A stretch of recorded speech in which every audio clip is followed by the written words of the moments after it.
ನಮಸ್ಕಾರ. ಕೆಸಿಎನ್ ಜಿಲ್ಲಾ ವಾರ್ತೆಗಳಿಗೆ ಸ್ವಾಗತ. ಮೊದಲಿಗೆ ಮುಖ್ಯಾಂಶಗಳು. ತಾತ್ಕಾಲಿಕ ಕೆಲಸ ಕಳೆದುಕೊಳ್ಳುವ ಭಯದಿಂದ ಕೆಎಸ್ಆರ್ಟಿಸಿ ಕಂಡಕ್ಟರ್ ಆತ್ಮಹತ್ಯೆ. 18 ವರ್ಷಗಳಿಂದ ಕಂಡಕ್ಟರ್ ಸೇವೆ ಸಲ್ಲಿಸುತ್ತಿದ್ದ ಮುಳಿಯಾರು ಮಜಕ್ಕಾರು ನಿವಾಸಿ ಯೋಗೇಶ್ ಮನೆ ಸಮೀಪದ ಶೆಡ್ಡಿನಲ್ಲಿ ನೇಣು ಬಿಗಿದ ಸ್ಥಿತಿಯಲ್ಲಿ ಪತ್ತೆ. ಕಾಸರಗೋಡು ಜಿಲ್ಲೆಯಲ್ಲಿ ಧಾರಾಕಾರ ಮಳೆಯಿಂದಾಗಿ ಜಿಲ್ಲೆಯ ಸಮುದ್ರ ತೀರದಲ್ಲಿ ವಾಸಿಸುವವರ ಸ್ಥಿತಿ ಸಂಕಷ್ಟದಲ್ಲಿ. ತೀವ್ರ ಸಮುದ್ರ ಕೊರೆತದಿಂದಾಗಿ ಹಲವಾರು ಮನೆಗಳು ನೀರು ಪಾಲು.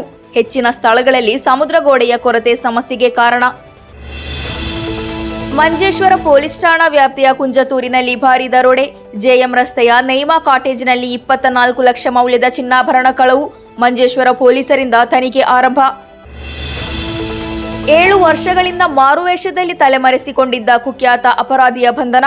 ಮಂಜೇಶ್ವರ ವರ್ಕಾಡಿಯ ಗೇರುಕಟ್ಟೆ ಕುಂಡಪು ನಿವಾಸಿ ನವಾಬ್ ಮಂಗಳೂರು ಪೊಲೀಸರಿಗೆ ಸೆರೆ.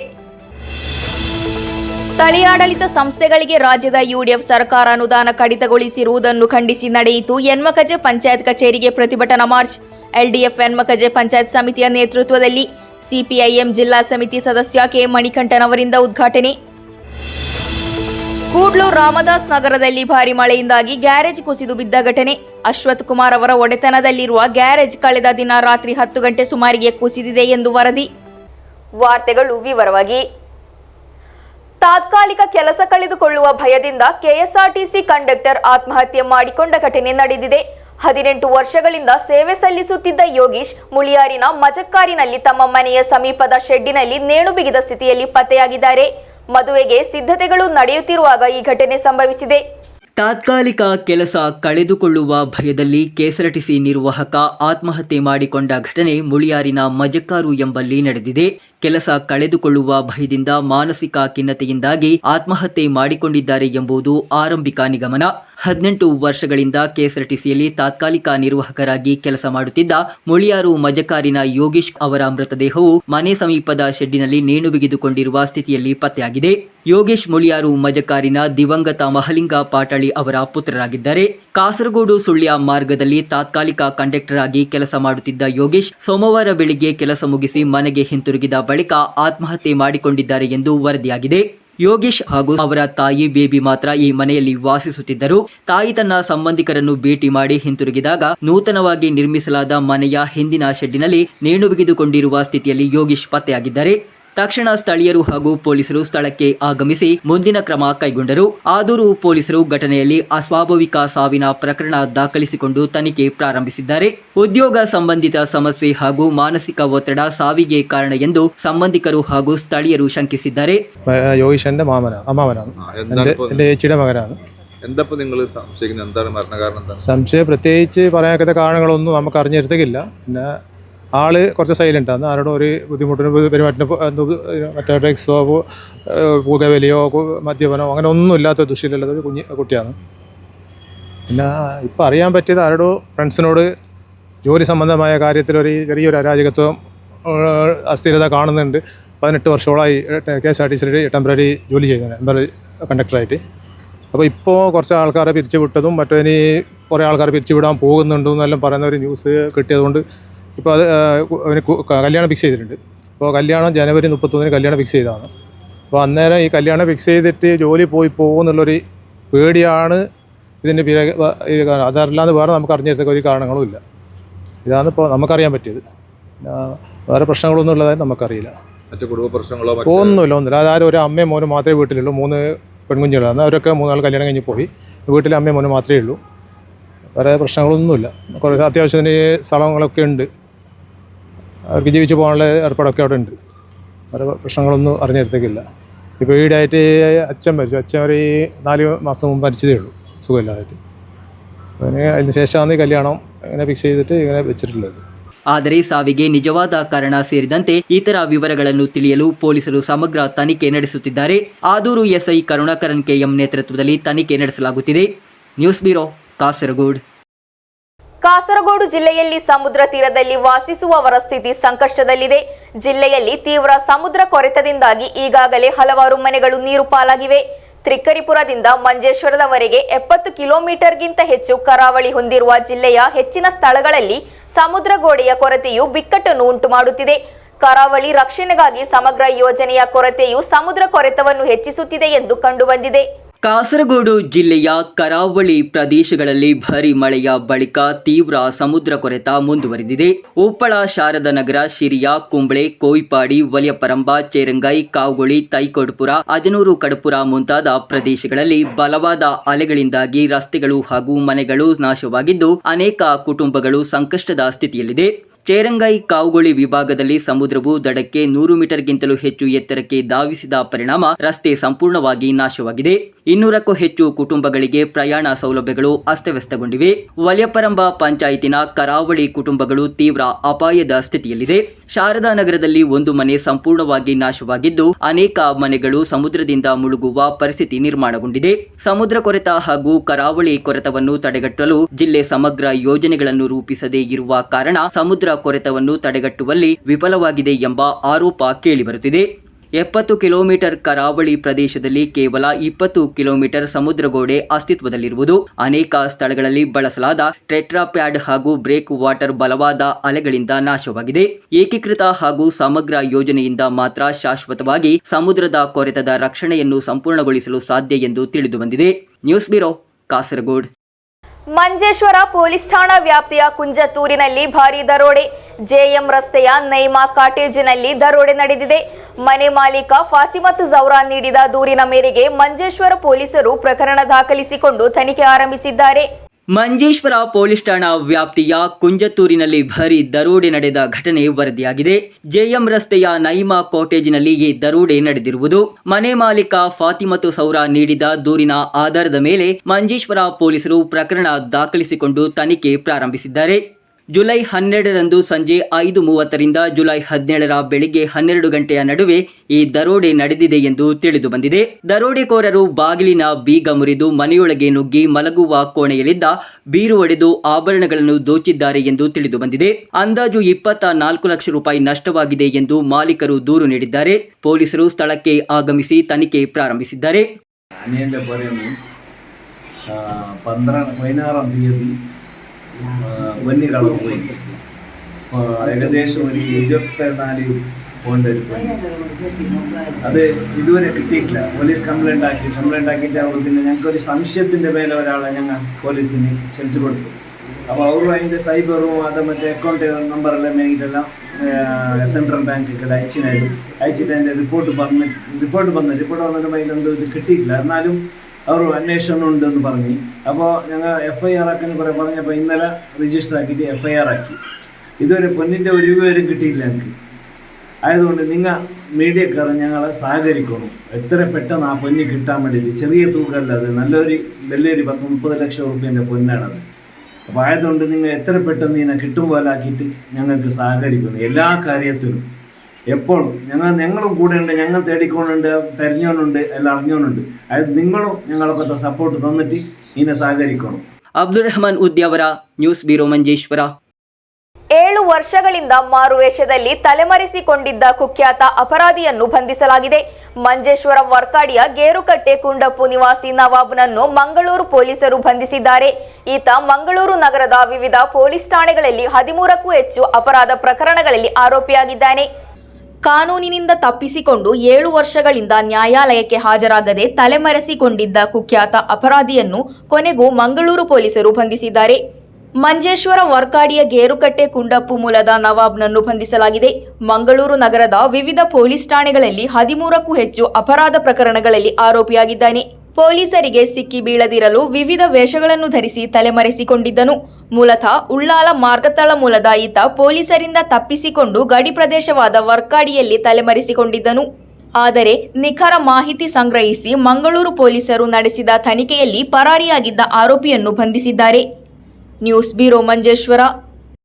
ಸ್ಥಳೀಯಾಡಳಿತ ಸಂಸ್ಥೆಗಳಿಗೆ ರಾಜ್ಯದ UDF ಸರ್ಕಾರ ಅನುದಾನ ಕಡಿತಗೊಳಿಸಿರುವುದನ್ನು ಖಂಡಿಸಿ ಹಾಗೂ ಯನ್ಮಕಜಿ ಗ್ರಾಮ ಪಂಚಾಯತ್ ಆಡಳಿತ ಮಂಡಳಿಯ ಭ್ರಷ್ಟಾಚಾರ ಮತ್ತು ದುರಾಡಳಿತವನ್ನು ವಿರೋಧಿಸಿ LDF ಯನ್ಮಕಜೆ ಪಂಚಾಯತ್ ಸಮಿತಿಯ ನೇತೃತ್ವದಲ್ಲಿ ಪಂಚಾಯತ್ ಕಚೇರಿಗೆ ಪ್ರತಿಭಟನಾ ಮೆರವಣಿಗೆ ನಡೆಸಲಾಯಿತು.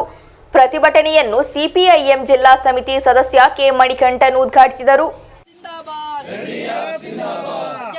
സിന്ദാബാദ് പഞ്ചായത്ത് മാർച്ച് സിന്ദാബാദ് പദ്ധതി വീതം വെട്ടിക്കുറച്ച യുഡിഎഫിൻ സർക്കാരെ ഈ നാടിൻ വികസനമാകെ അട്ടിമറിച്ചൊരു സർക്കാരെ നിങ്ങൾക്കെതിരാണ് ഈ സമരം നിങ്ങൾക്കെതിരാണ് ഈ സമരം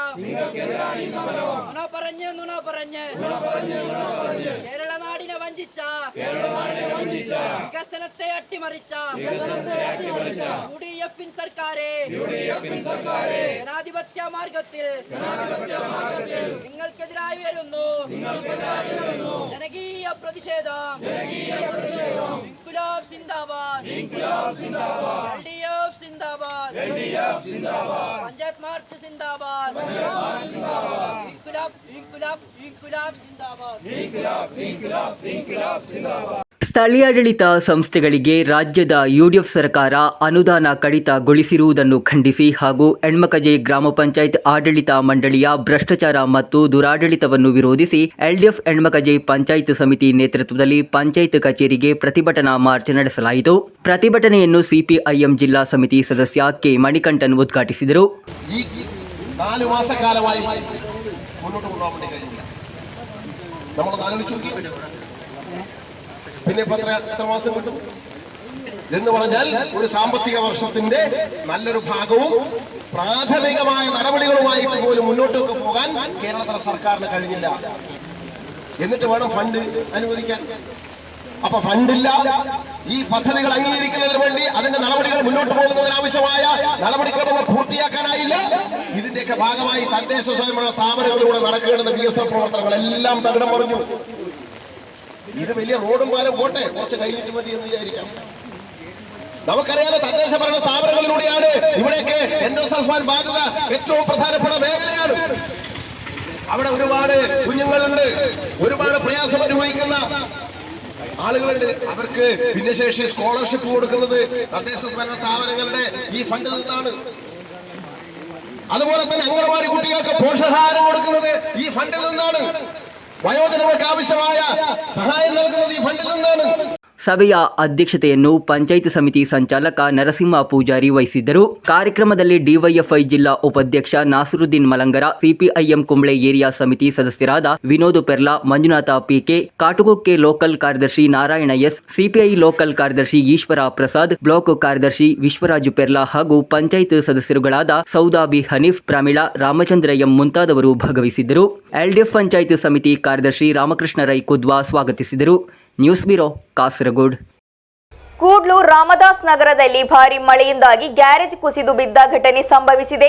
ಅಶ್ವಥ್ ಕುಮಾರ್ ಅವರ ಒಡೆತನದಲ್ಲಿರುವ ಗ್ಯಾರೇಜಿನ ಒಂದು ಭಾಗ ಕಳೆದ ದಿನ ರಾತ್ರಿ 10 ಗಂಟೆ ಸುಮಾರಿಗೆ ಕುಸಿದಿದೆ ಎಂದು ತಿಳಿದು ಬಂದಿದೆ.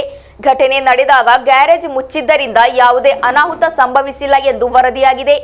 ഇന്നലെ രാത്രി ഒരു 10:45 ഒരു സൗണ്ട് വന്നു. അതിൽ എൻ്റെ ഗ്യാരേജ് ഏകദേശം എല്ലാം കംപ്ലീറ്റ് പോയിന്. കുറേ മെഷീനറി കുറേ ഡാമേജ് ആയിന്. പിന്നെ ഇതിൻ്റെ ടൂൾസ് കംപ്ലീറ്റ് ഫില്ലറെല്ലാം കംപ്ലീറ്റ് പോയിന്. അതിൽ കുറേ നഷ്ടം വന്നു. എനിക്ക് ഒരു 5 ലക്ഷം രൂപ ഒരു എവറേജ് നഷ്ടം വന്നതിൽ മൊത്തമായിട്ട് എല്ലാം മിഷനറി ഐറ്റംസ് മൊത്തമായിട്ട് എല്ലാം ഡാമേജ് ആയി. News bureau, Kasaragod. ಬರಹಗಾರರು ಸಮಾಜದ ಆತ್ಮಸಾಕ್ಷಿಯ ರಕ್ಷಕರು ಹಾಗೂ ಈ ವಿಶೇಷಣವು ಸ್ವಾಭಿಮಾನಿ ಹಾಗೂ ಜವಾಬ್ದಾರಿಯುತ ಎಲ್ಲಾ ಬರಹಗಾರರಿಗೆ ಅನ್ವಯಿಸುತ್ತದೆ ಎಂದು ಕವಿ ಹಾಗೂ ಉಪನ್ಯಾಸಕ ಸಿಎಂ ವಿನಯ್ ಚಂದ್ರ ಹೇಳಿದರು. ಸಿಟಿ ಟವರ್ ಹಾಲ್ನಲ್ಲಿ ಇಬ್ರಾಹಿಂ ಬೇವಿಂಜ ಫೌಂಡೇಶನ್ ಹಾಗೂ ಕೋಲಾಯಿ ಲೈಬ್ರರಿ ಮತ್ತು ರೀಡಿಂಗ್ ರೂಮ್ ಜೊತೆಯಾಗಿ ಆಯೋಜಿಸಿದ್ದ ಪ್ರೊಫೆಸರ್ ಇಬ್ರಾಹಿಂ ಬೇವಿಂಜ ಮಾಷ್ ಅವರ ಸ್ಮರಣಾರ್ಥ ಕಾರ್ಯಕ್ರಮ ಹಾಗೂ ಅಕ್ಷರಾಮೃತಂ ಪ್ರಶಸ್ತಿ ಪ್ರದಾನ ಸಮಾರಂಭದಲ್ಲಿ ಮುಖ್ಯ ಭಾಷಣ ಮಾಡಿ ಅವರು ಮಾತನಾಡಿದರು. ಬರಹಗಾರರು ಸಮಾಜದ ಆತ್ಮಸಾಕ್ಷಿಯ ರಕ್ಷಕರು. ಈ ವಿಶೇಷಣವು ಸ್ವಾಭಿಮಾನಿ ಹಾಗೂ ಜವಾಬ್ದಾರಿಯುತ ಎಲ್ಲಾ ಬರಹಗಾರರಿಗೆ ಅನ್ವಯಿಸುತ್ತದೆ ಎಂದು ಕವಿ ಮತ್ತು ಉಪನ್ಯಾಸಕ ಸಿಎಂ ವಿನಯ್ ಚಂದ್ರನ್ ಮಾಷ್ ಅಭಿಪ್ರಾಯಪಟ್ಟರು. ಸಿಟಿ ಟವರ್ ಹಾಲ್ನಲ್ಲಿ Ibrahim Bevinja foundation, Kolayi library and reading room ಜೊತೆಯಾಗಿ ಆಯೋಜಿಸಿದ್ದ ಪ್ರೊಫೆಸರ್ ಇಬ್ರಾಹಿಂ ಬೇವಿಂಜ ಮಾಷ್ ಅವರ ಸ್ಮರಣಾರ್ಥವು ಕೋಲಾಯಿ ನೀಡುವ ಅಕ್ಷರಾಮೃತಂ ಪ್ರಶಸ್ತಿ ಪ್ರದಾನ ಸಮಾರಂಭದಲ್ಲಿ ಮುಖ್ಯ ಭಾಷಣ ಮಾಡುತ್ತಿದ್ದರು. ಕಾಲದ ಅಡ್ಡದಾರಿಯಲ್ಲಿ ಮಾರ್ಗದರ್ಶಿಗಳಾಗಿವೆ ಬೇವಿಂಜ ಮಾಷ್ ಅವರ ಪ್ರತಿಯೊಂದು ಕೃತಿಗಳು ಎಂದು ಅವರು ಹೇಳಿದರು. കോളേജ് അധ്യാപകൻ എന്ന നിലയിൽ, ഗ്രന്ഥകാരൻ എന്ന നിലയിൽ, സാംസ്കാരിക ഗവേഷകൻ എന്ന നിലയിൽ, കോളമിസ്റ്റ് എന്ന നിലയിലൊക്കെ തന്നെ ഒരുപക്ഷെ അധികം പേർക്ക് അവകാശപ്പെടാൻ സാധിക്കാത്ത തരത്തിലുള്ള ഇടപെടലിന്റെ വൈപുല്യം അദ്ദേഹത്തിന് ഉണ്ടായിരുന്നു എന്നതാണ് ഏറ്റവും പ്രധാനപ്പെട്ട ഒരു കാര്യം. അദ്ദേഹത്തിന്റെ നേരിട്ടുള്ള ഒരു ശിഷ്യനല്ലെങ്കിലും ഇബ്രാഹിം ബേവിഞ്ച മാഷ് എന്റെ ഒരു ഗുരുനാഥനാണ് എന്ന് ഞാൻ വിചാരിക്കുന്നു.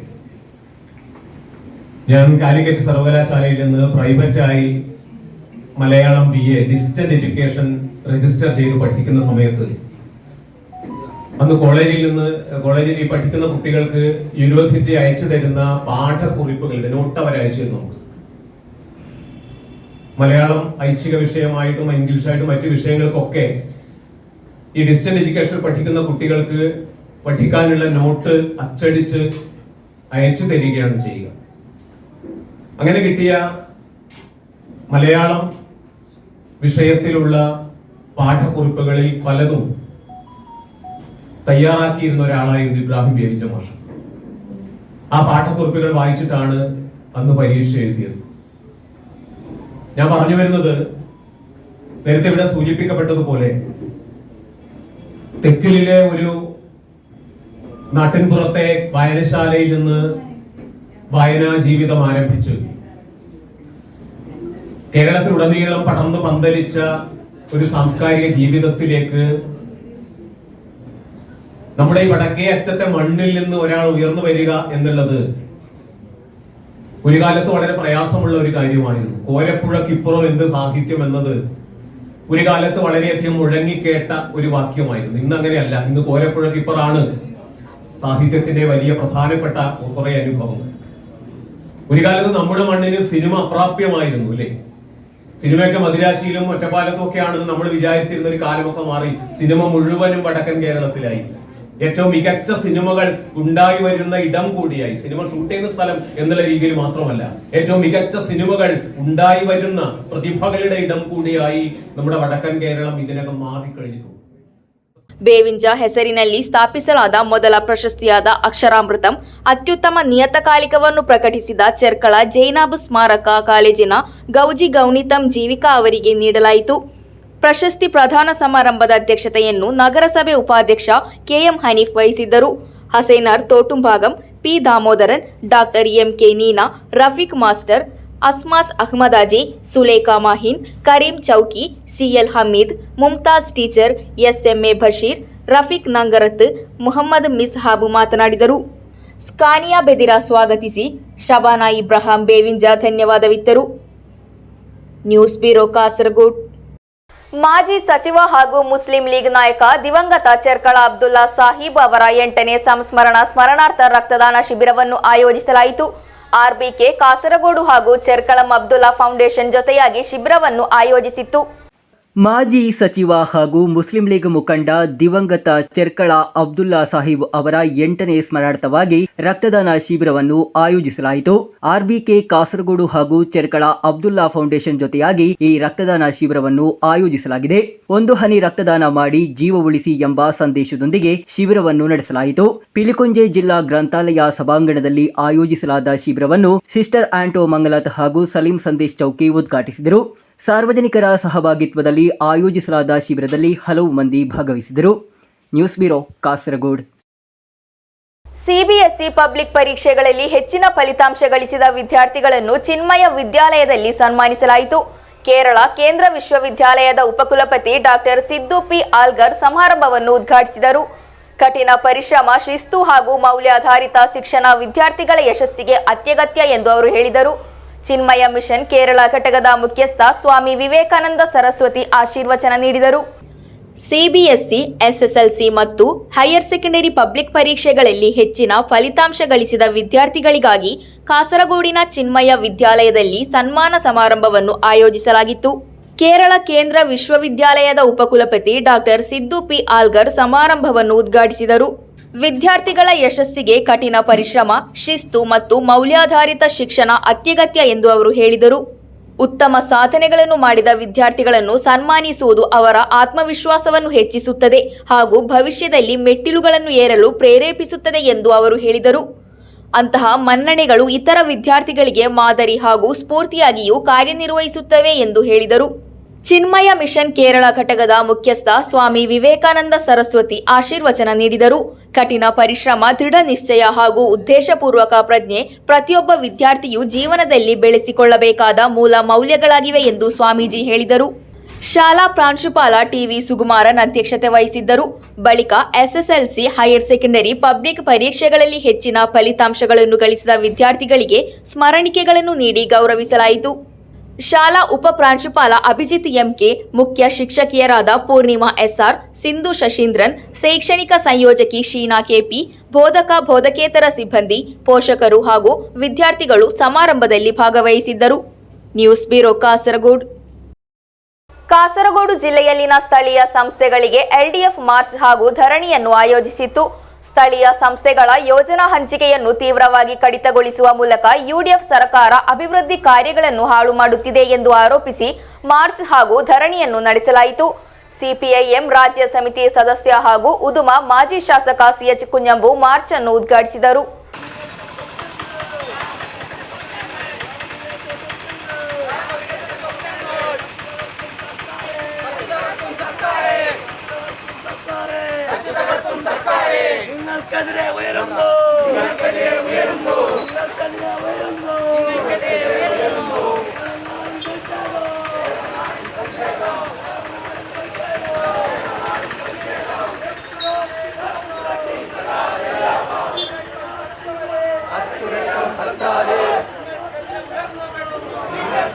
ಸ್ಥಳೀಯ ಸಂಸ್ಥೆಗಳ ಯೋಜನಾ ಹಂಚಿಕೆಯನ್ನು ತೀವ್ರವಾಗಿ ಕಡಿತಗೊಳಿಸುವ ಮೂಲಕ ಯುಡಿಎಫ್ ಸರ್ಕಾರ ಅಭಿವೃದ್ಧಿ ಕಾರ್ಯಗಳನ್ನು ಹಾಳು ಮಾಡುತ್ತಿದೆ ಎಂದು ಆರೋಪಿಸಿ ಎಲ್ಡಿಎಫ್ ಮಾರ್ಚ್ ಹಾಗೂ ಧರಣಿಯನ್ನು ನಡೆಸಿತು.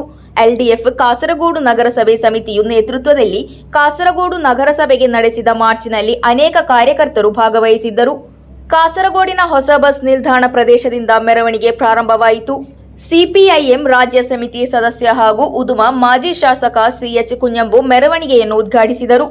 സംഘപരിവാർ RSS ആണെന്നതിന്റെ സൂത്രധാരന്മാർ എന്തിനു വേണ്ടി UDF ഗവൺമെന്റ് നിന്ന് കൊടുക്കുന്നു, എന്തിന് VD സതീശൻ ഗവൺമെന്റ് ചെറുക്കുന്നു എന്ന് അതിനെതിരായി എന്തെങ്കിലും ചെറുവിരൽ അരക്കേണ്ടവരല്ലേ ലീഗുകാർ? ഒരക്ഷരം ഉരിയാടിയോ ലീഗ്? ലീഗ് യഥാർത്ഥത്തിൽ അവരൊരു കാര്യം തെരഞ്ഞെടുപ്പിന് മുമ്പ് പറഞ്ഞിട്ടുണ്ട്, എന്തറിയോ? മതമാണ് മതമാണ് മതമാണ് പ്രശ്നം. പിന്നെ അവർ മാറ്റി, എന്താണ് മാറ്റത്? പണമാണ് പണമാണ് പണമാണ് പ്രശ്നം. 10 കൊല്ലത്തെ നമ്മുടെ നഷ്ടം ഒന്ന് വീണ്ടെടുക്കാൻ വേണ്ടി ഞങ്ങളത് ചെയ്യും. ദീപസ്തംഭം മഹാചര്യം എനിക്കും കിട്ടണം പണം, അത് മാത്രമാണ് ലീഗിൻ്റെ ആഗ്രഹം. അതുകൊണ്ട് ഒരക്ഷരം ഉണ്ടെന്നില്ലല്ലോ ലീഗ്. പ്രതിഷേധിക്കേണ്ട മിനിമം ഒന്നതല്ല, അത് ശരിയല്ല എന്നൊന്നും പറയണ്ടേ? ലീഗ് ഒരു വാക്ക് പറഞ്ഞാൽ പിന്നെ അങ്ങനെ അഫിഡവിറ്റ് കൊടുക്കുമോ? ಕಾಸರಗೋಡು ಸ್ಥಳೀಯ ಕಾರ್ಯದರ್ಶಿ ಸುನೀಲ್ ಎಸ್ ಸ್ವಾಗತಿಸಿದರು. ವಿದ್ಯಾನಗರ ಸ್ಥಳೀಯ ಕಾರ್ಯದರ್ಶಿ ಪಿ ಜಾನಕಿ ಅಧ್ಯಕ್ಷತೆ ವಹಿಸಿದ್ದರು. ಜಿಲ್ಲಾ ಕಾರ್ಯದರ್ಶಿ ಎಂ ಸುಮತಿ, ಕ್ಷೇತ್ರ ಕಾರ್ಯದರ್ಶಿ ಟಿಎಂಎ ಕರೀಂ, ಎಸಿ ಸದಸ್ಯರಾದ M Lalitha, A Raveendran, CV Krishnan, Shanthakumari teacher, ನಗರಸಭೆ ಸದಸ್ಯರಾದ ಅನಿಲ್ ಚೆನ್ನಿಕರ, ಉಮೇಶ್ ಎನ್ ಕಡಪುರಂ ಮಾತನಾಡಿದರು. News bureau, Kasaragod. ಕೊನೆಯಲ್ಲಿ ಮತ್ತೊಮ್ಮೆ ಮುಖ್ಯಾಂಶಗಳು. ತಾತ್ಕಾಲಿಕ ಕೆಲಸ ಕಳೆದುಕೊಳ್ಳುವ ಭಯದಿಂದ ಕೆಎಸ್ಆರ್ಟಿಸಿ ಕಂಡಕ್ಟರ್ ಆತ್ಮಹತ್ಯೆ.